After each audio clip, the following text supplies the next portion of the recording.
Hi everyone, and welcome to my first video. Today we're going to be looking at Reddit and asking, Redditors who have worked around death and burial, what is your best ghost story? I'd like to give a big thank you to the Reddit user 8-Bit Eclipse for posing this question. Now let's get into it. I used to be a security guard at a hospital. One night, while doing my rounds, I went into the surgery wing and was walking down a hallway when I saw a doctor looking at the whiteboard, where all the scheduled surgeries are usually written down. I said, "Hello, doctor," and kept going.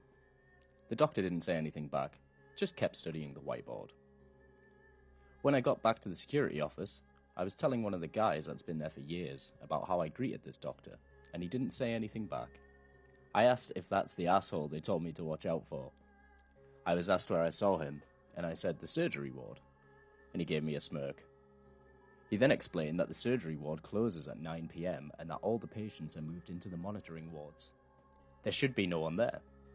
He then asked me if the doctor was studying the schedule board. I said yeah, and he told me that I just met Dr. Louis Stitty. Apparently, some many years ago, one of the surgeons went up to the helipad and jumped off the building. Seems like he never stopped working though.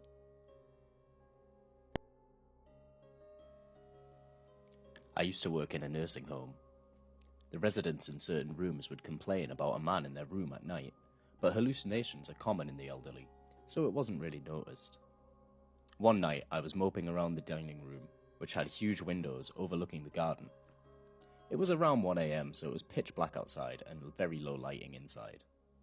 I had this horrible feeling of being watched, so I looked up, and reflected in the window was a man behind me. He had a brown suit on, a bowler hat, and the cruelest look on his face. He grinned, and his mouth was too big. This happened in seconds, and when I turned around there was obviously nobody there, but I'll never forget that look of evil on his face. I paid more attention to the residents after that, and they'd all seen the same man. He just enjoyed terrorizing people.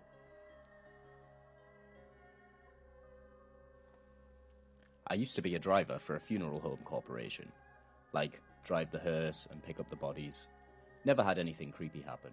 A few funny things, a few traumatic things, but in general, it was a chill job. However, I did get incredibly uncomfortable one night, picking up a man who died at home. He still had the defibrillator leads on his chest, and his eyes were closed, which is unusual because the eyes are always open. He just looked like he was asleep or unconscious, not rigid or pale or anything. I just had this sinking feeling for about half an hour in traffic that he was going to suddenly gasp and wake up in the body bag. Then it hit me. That would be the coolest thing ever. I'd take him home and he'd be back with his family, so I just kind of drove slowly and turned up some music and sang along and talked to him. When I got him to the funeral home, I left him out at the cooler for about an hour while I did paperwork and played on my phone. When I got another call, I checked on him and his limbs had started to stiffen. I was kind of bummed, so I put him in the cooler and I went on to my next call. When my cousin was 18, he was in a bad wreck, and him, his girlfriend, and her sister were all pronounced dead at the scene. The police arrived to inform my aunt, his mum, and she asked that he be sent to a specific funeral home. While they were preparing to embalm him, he raised up and asked, "Where the hell am I?"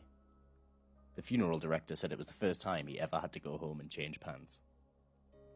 I should add that the top of his head was open, and his brain was exposed. He was sent to the hospital. The same police officer came to my aunt's to tell her that he was not dead, but in the hospital.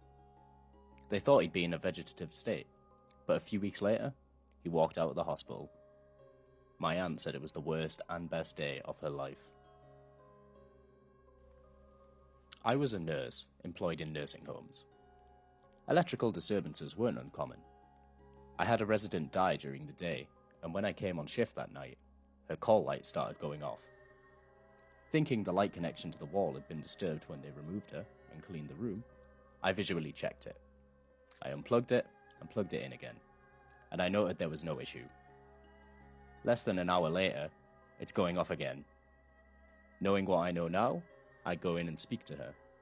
I acknowledged her and what she was doing, and told her I was really busy though and couldn't keep coming in there all night. It never went off again. Edit to add. I also had a patient let me know she was dead by call light. She had Alzheimer's. She could speak, but wouldn't know what to do with a call light if you explained it. Because of that, her call light often fell to the bottom of the bedside rail, where she couldn't reach it, and it was left there. I saw something out the corner of my eye one night. I look up, it's her call light going off. I just think, yep, she's dead. She was, and that call light was at the bottom of the bed rail, totally out of reach. Hey everyone, Moose here. Just reminding you I'd like to give a massive thank you to all the Redditors who share their stories and can make these videos possible, and to all of you guys watching at home. Take it easy and stay safe.